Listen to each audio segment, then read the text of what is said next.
As I say, Happy New Year, everyone. Feels like a distant memory now, but it's officially our first breakfast briefing of January 2026.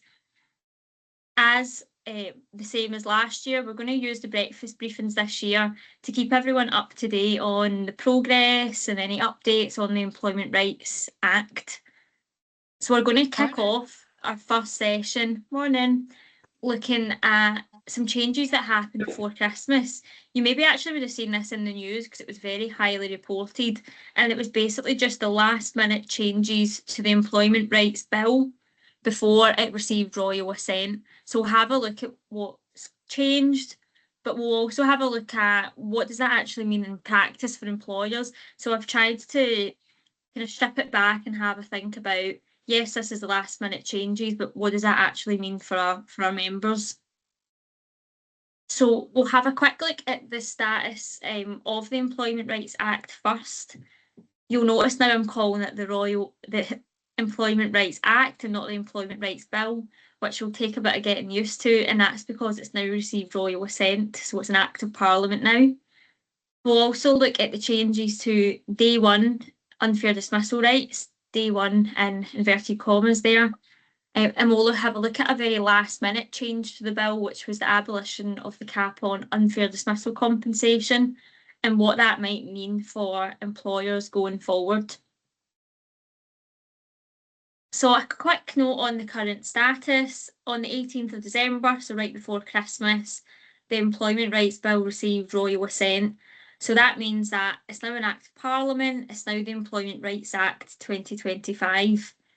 Now, although it's received Royal Assent, we're still very much following the implementation roadmap where, although it's received Royal Assent, things are going to creep in, slowly. We're going to see some changes in 2026, and we'll update as the changes commence through breakfast briefings and members' briefs.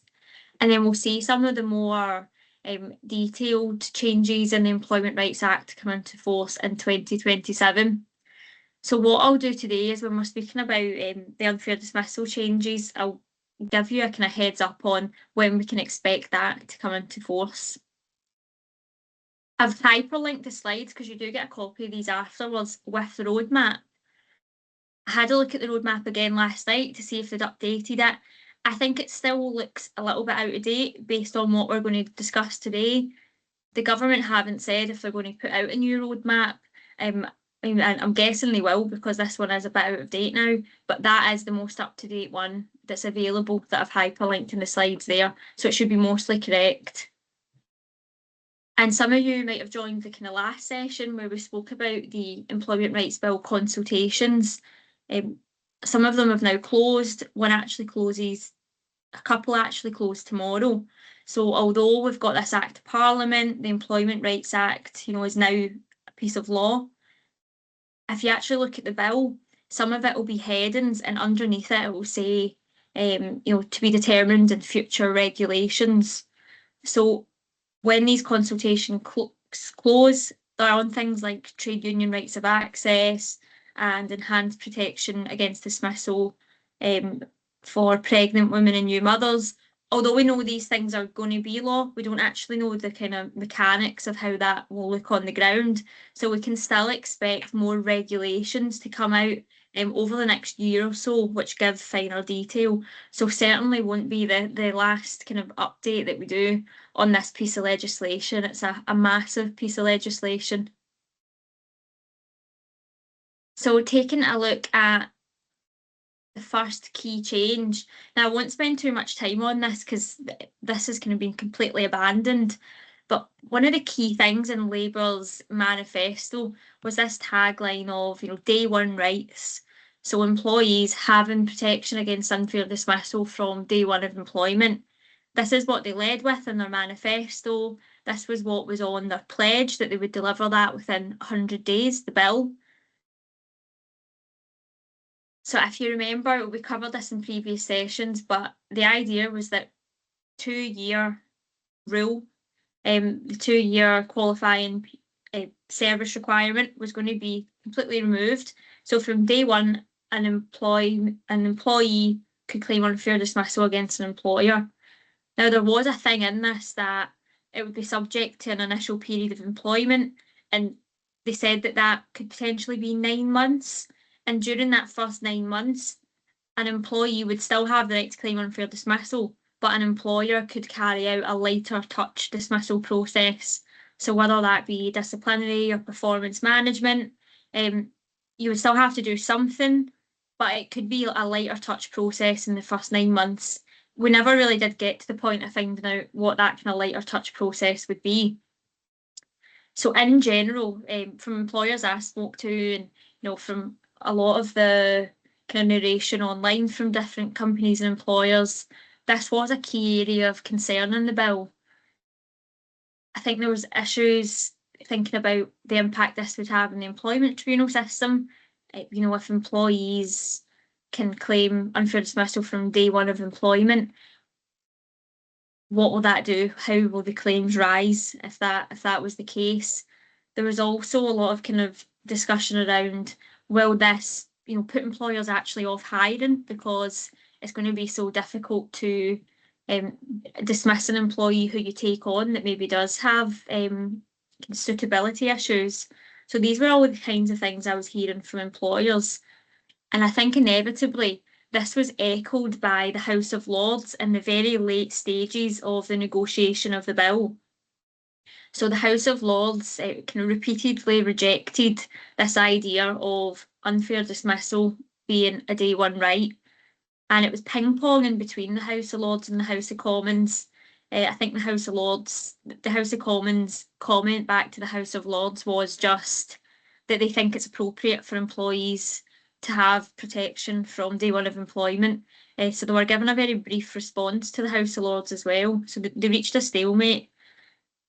And it is quite interesting because generally there's a political convention that the House of Lords won't entirely block the party in power's manifesto commitment. So this was one of their main manifesto commitments. So it's constitutionally quite unusual what's happened here.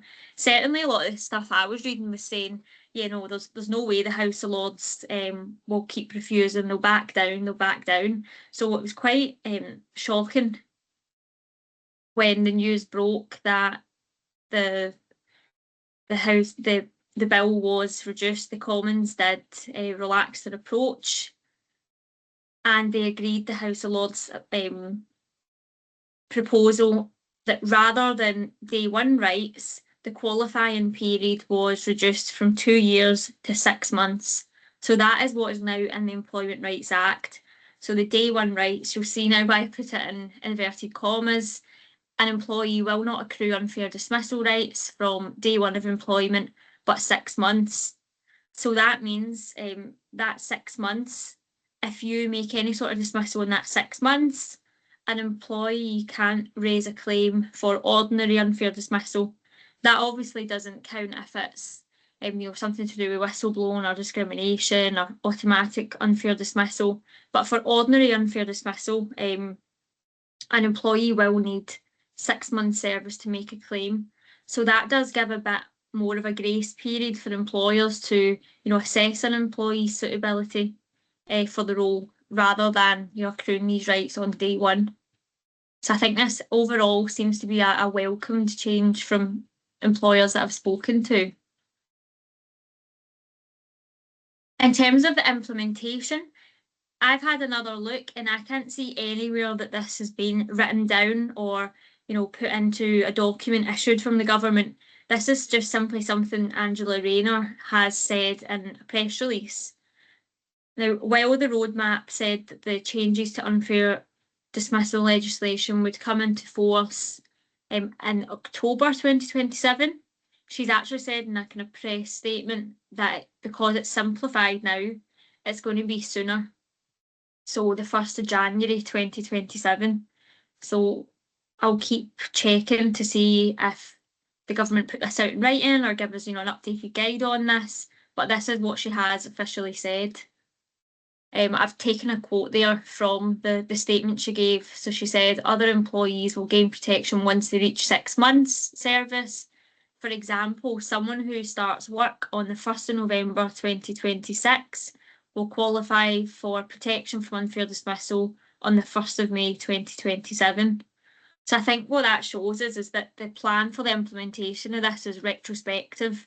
So it's not like employees who are employed before the 1st of January would be subject to 2 years and those after 6 months, which means in practice, I would just make sure you have in mind that anyone hired from July 2026 onwards will gain unfair dismissal rights and protection from unfair dismissal from the 1st of January 2027. So because it's like a 6-month period to accrue the rights, we're looking employees that will be impacted are July 2026 onwards. I've had to think about what could we do now and how might this impact. I think with the new regime, it's less intensive for employers, but I think it certainly does warrant a review of your processes and your procedures, particularly how are you managing probation? Are you using probation? I certainly know that most contracts I review from employers will have some sort of probationary period in the contract, but I suppose it's a case of having a look at, yes, we've got that in writing, but are the managers actually using it? Are they doing the probation review meetings? Are they keeping things documented? Are they properly reviewing performance during the probationary period? So I think just making sure that it's fit for purpose and that it's actually, being used to assess performance, conduct, these types of things. Because whereas right now we have really a 2-year period where we can assess employees and they don't accrue unfair dismissal rights for 2 years just now. 6 months, that's a shorter window until those rights kick in. So you really want to have a good grasp on someone's suitability in advance of that 6-month mark approaching. Now, I've seen a lot of legal commentators suggest what might be useful is having a 3-month probationary period. The reason being within 3 months, if you're properly managing, maybe having a kind of weekly, monthly reviews, however it works in that team. The hope is after 3 months, someone could pass probation. But if things aren't going as well, or there's some areas that you do need to keep under review, you have scope. You've got really another 3 months there where you can extend the probationary period if necessary. And you're not getting too close to the 6-month mark and making a dismissal that could be risky or caught beyond the 6 months. So you're having plenty of time there. So I have seen that suggested. So I think in all, the message is just go and have a look at what do you have in place and is that going to be fit for purpose when rights are brought in from 6 months. I've put a note there just about manager training on the processes. Maybe if you have new managers, new line managers in the business who don't have as much experience doing these sort of probation reviews, documenting the probationary review process, do they maybe need just a bit of training to make sure that that's all being done in the most effective ways possible? And I think, as always, anytime I get an opportunity to say make sure everything's well documented, I'll take my shot. So just making sure that you have clear documentation of the process that was followed. I think I would make sure that any managers who carry out these types of processes, disciplinary processes, performance management, absence processes, know about this. I think a lot of people have this 2-year rule thing in the back of their head. So yeah, before 2 years, you've really got discretion to be flexible. I think it's just making sure that you're communicating and getting that 2-year rule thing out of the back of people's minds, because it's not going to be the law from the 1st of January 2027. And another thing I've seen come up quite often is hiring processes. So if we, people now accrue rights at an earlier point, and we have, less of a time period to assess performance, conduct, I suppose it might be worth having a think about how do you make sure your hiring process as efficient as possible so that you're getting the right people in the door. So I've seen a lot of people speaking about bringing, more competency-based, skills-based assessments as part of the recruitment process, having a real think about what experience and qualifications are needed for that role, making sure that your job specifications are really detailed. So just really tightening things up to make sure that, by the point you bring a candidate on, you have a pretty good, appreciate sometimes it's not always possible, but you're giving yourself the best chance at having a successful start.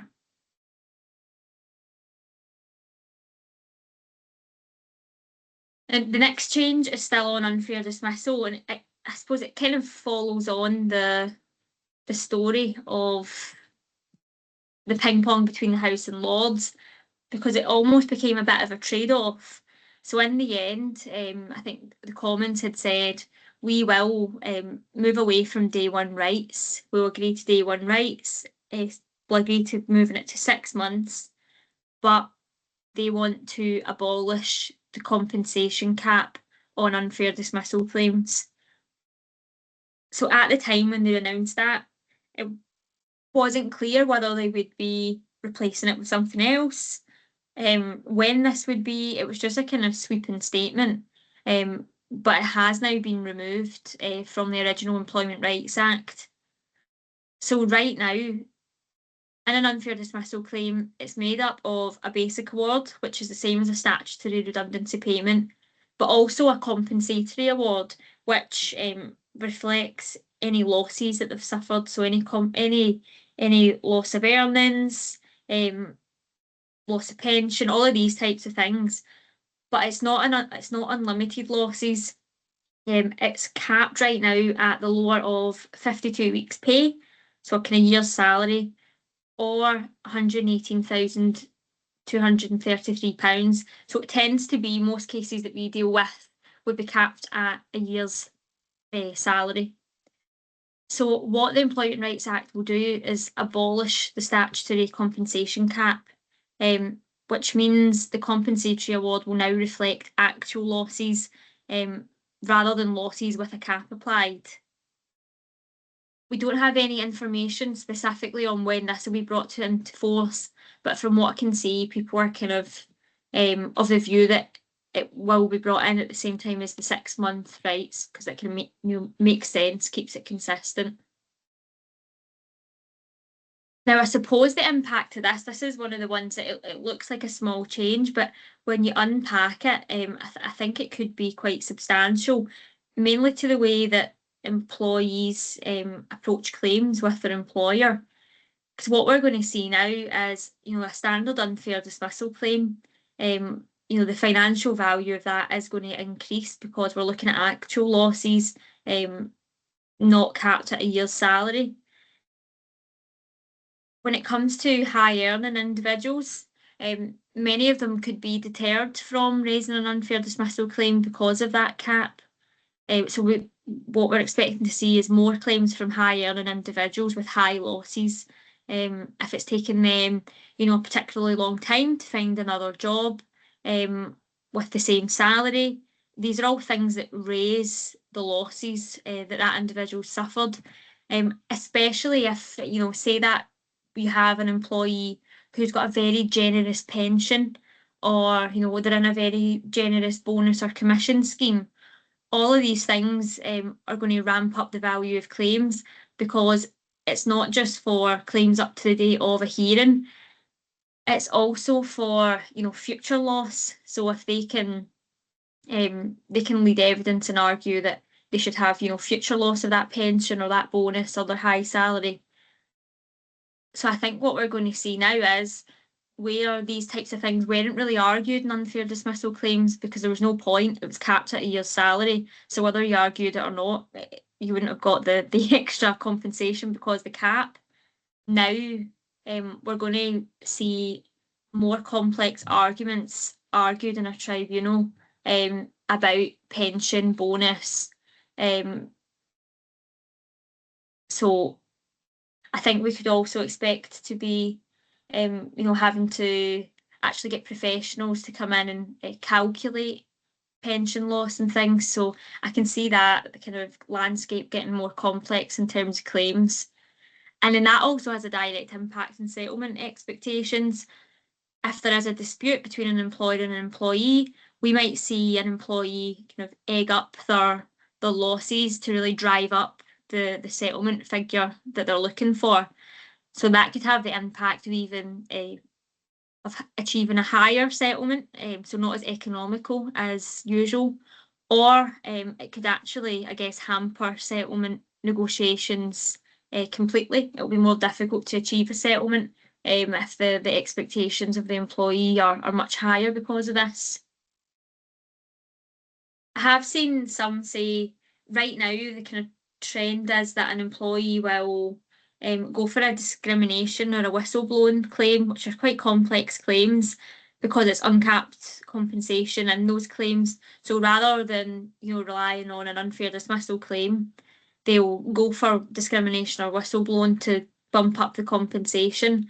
So what a few legal commentators have said is that a potential positive from this might be that we see a decrease in those claims because rather than shoehorn something into discrimination, whistleblowing, things will be more labelled as what they actually are. So people will go for unfair dismissal now, instead of trying to run one of these more complex claims.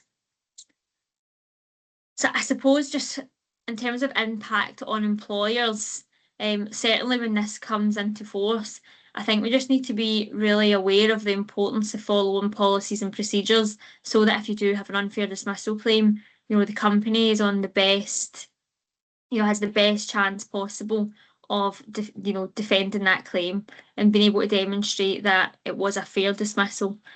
So that's things like your capability, disciplinary, any performance policies. So being able to demonstrate that you followed your policy is a good first step.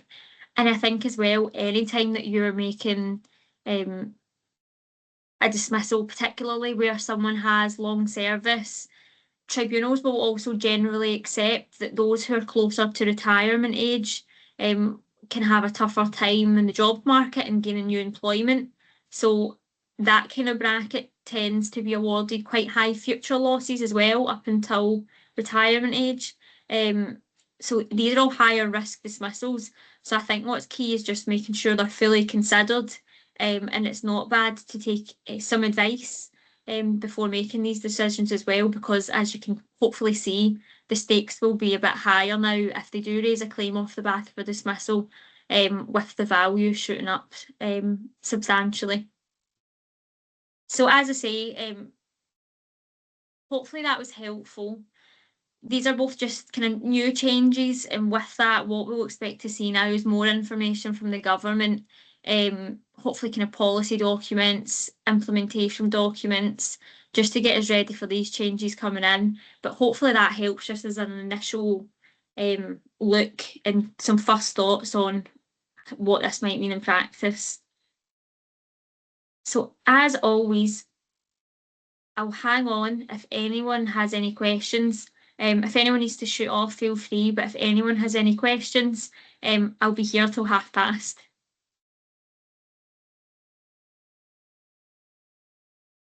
Thanks for that, Amy. Have a nice day. No worries. Thank Take you, care. you too, Mo. Bye-bye. See you later. Thank you. Thank you. Bye. Thanks.